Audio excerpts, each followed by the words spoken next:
ससुर जी, शायद परमात्मा को पता था कि यदि आपको वो नेत्र दिए होते तो जैसे सब कायरों के भांति मेरे लाज को देख रहे हैं तो आप भी एकटक होकर के मेरे लाज को देखते।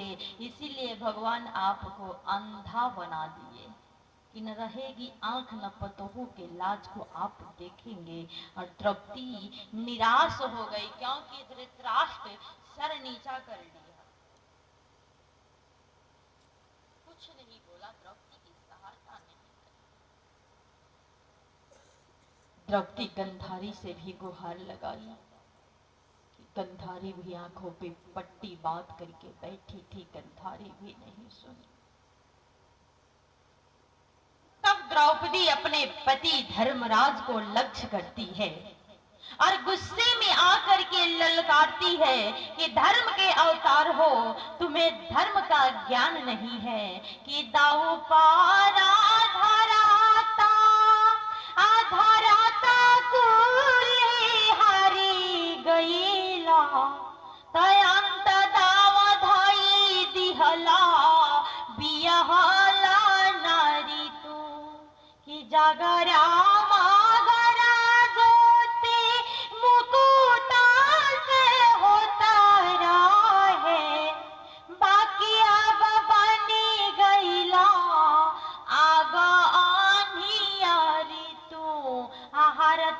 चली गईला हरताई चली गईला तब नहीं जनाला मरम की छो भारी तू एक बार दाऊ नहीं आईला तो हरताबे कैसन जुआ कैसन जुआरी तो।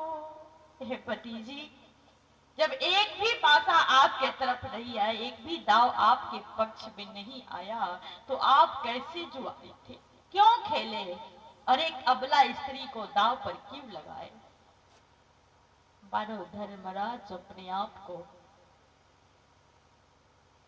दुर्योधन का दास मानता हुआ अपने सर को नीचा कर लिए।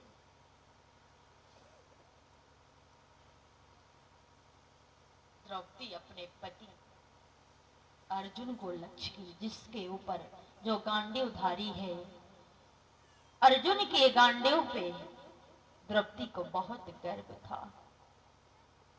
अपनी गांडीवधारी पति को लक्ष्य करके कहती है कि जो धनुहा धरता थवा तो साहस बाके करे बढ़ी रोके आतुरन से कबो ना मुड़ला पति ई करनी तोहे कैसे के सोहे।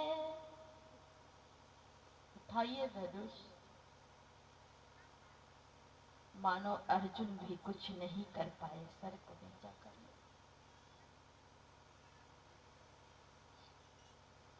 कटु शब्द कह रही है द्रौपदी, अर्जुन जब एक पति होकर के पत्नी की रक्षा नहीं करनी थी तो स्वयंवर में हमें जीत करके क्यों लाए, क्यों नहीं छोड़ दिया। यही दिन देखना था तो मैं उसी हवन कुंड में कूद करके अपने प्राण को दे दी होती, कम से कम ये दिन तो मुझे देखने को नहीं मिलता। क्यों लाए मुझे ब्याह करके। अर्जुन के दिल में जा करके ये शब्द कांटा के जैसा चुभ रहा है, लेकिन अर्जुन मजबूर है, सर को नीचा कर लिया। भीम भी सर को नीचा कर लिए, नकुल सहदेव भी सर को नीचा कर लिए। जब सब सर को नीचा कर लिए ना, द्रौपदी उदास हो गई। अब किसको गुहार लगाऊं, अब तो कोई नहीं है। कि सबके अंदर भैया दो मति होती है, सुमति कुमति सबके उड़ रहे। सबके अंदर दो मति होती है, एक सुमति और एक कुमति।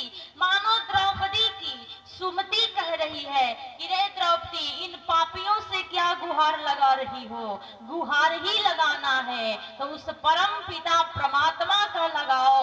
मैं सुनी हूं कि तेरा भैया द्वारिकाधीश है, तो उस अपने भैया को गुहार लगाओ। इन पापियों के बीच में बैठ कर क्या गुहार लगा रहे हो?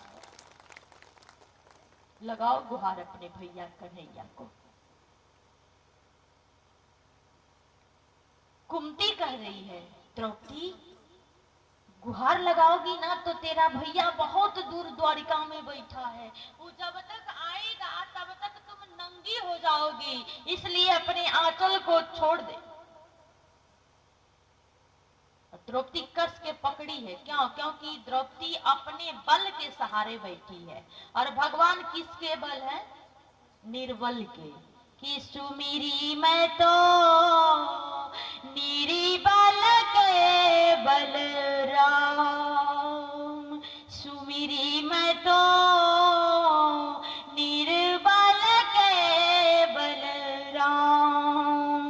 हमारे कन्हैया निर्बल के बल हैं, जो बलहीन है उसका बल है, जो अपने बल पर है भगवान उसके। आज द्रौपदी अपने बल पे अपने साड़ी के आंचल को पकड़ी है, कस के की कहीं छोड़ दोगी तो नंगी हो जाओगी। सुमति कह रही है द्रौपदी भैया को बुलाओ, और कुंती कह रही है कि नहीं तुम्हारे भैया बहुत नहीं आ पाएंगे।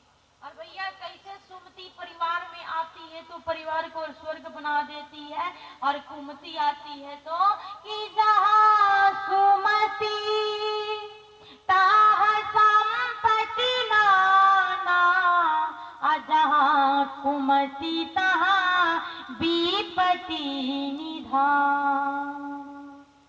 अब परिवार में जब तक सुमति है तब तक तो सब कुछ ठीक है, लेकिन जब कुमति आती है तो सर्वनाश हो जाता है। और कैसे परिवार में कुमति आती है तो विनाश होता है। कहाँ एक बार की बात है, माता जी लोग काफी रो चुकी हैं और हमारे भैया सब लोग भावुक हो गए हैं, क्योंकि शब्द ही एक कथा ही मार्मिक है कि आंख से आंसू गिरना अनिवार्य है। तो आइए थोड़ा सा बता दें आपको, जब परिवार में जब कुमति आती है तो क्या होता है। कहा एक बार की बात है, एक व्यक्ति को अपने मित्र के बेटे के बारात में जानी थी, तो उसके पास नया कुर्ता था पर नया पैजामा नहीं था। तो वो दौड़ करके गया, मानिए आपके फाजिल नगर में, और फाजिल नगर में गया तो एक बजाज से कहा भैया जल्दी से कुर्ता तो हमारे पास है, पैजामा का एक कपड़ा काट करके दे दो। वो जो बजाज था ना उत्तर प्रदेश का पानी पिया था, समझ रहे हैं आप लोग। हमारे यहाँ जो बिहार में बंद है, बंद है, लेकिन भैया मत पूछिए, कोई ऐसा नहीं है जो ना लेता।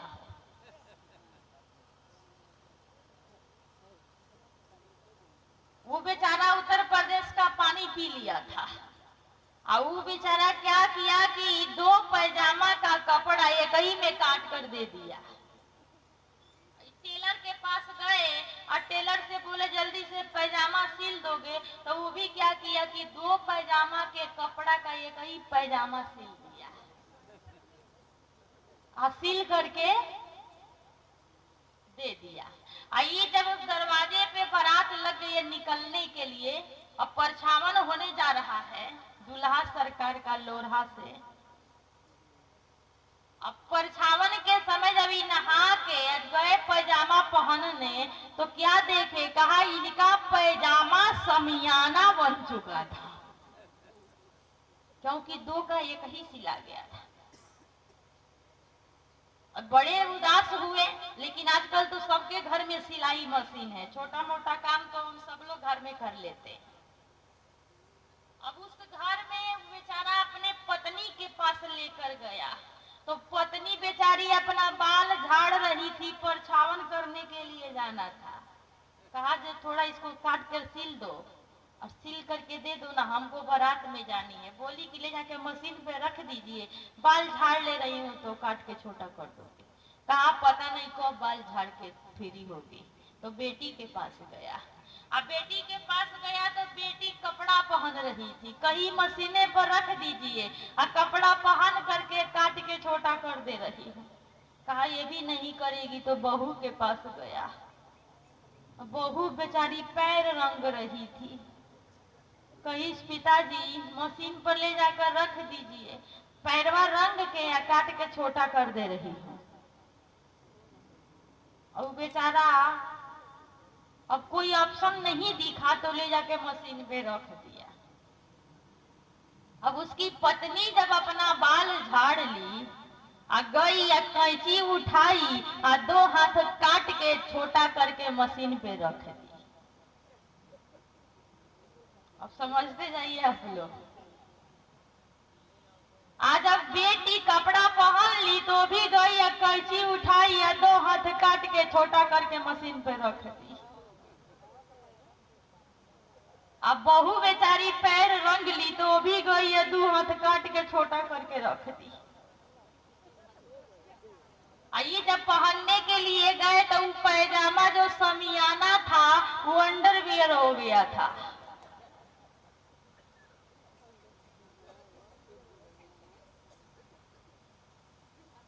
दिक्कत कहां से? कहा कोई किसी से बोल नहीं रहा था।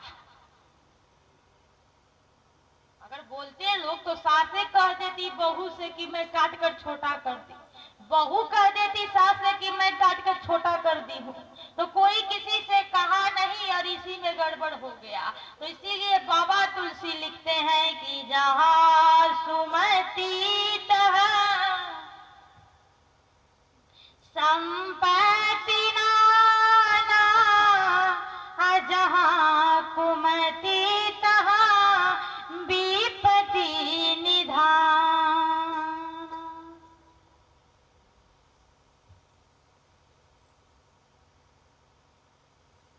इधर द्रौपदी की सुमति और कुमति द्रौपदी को भ्रमित कर रही है।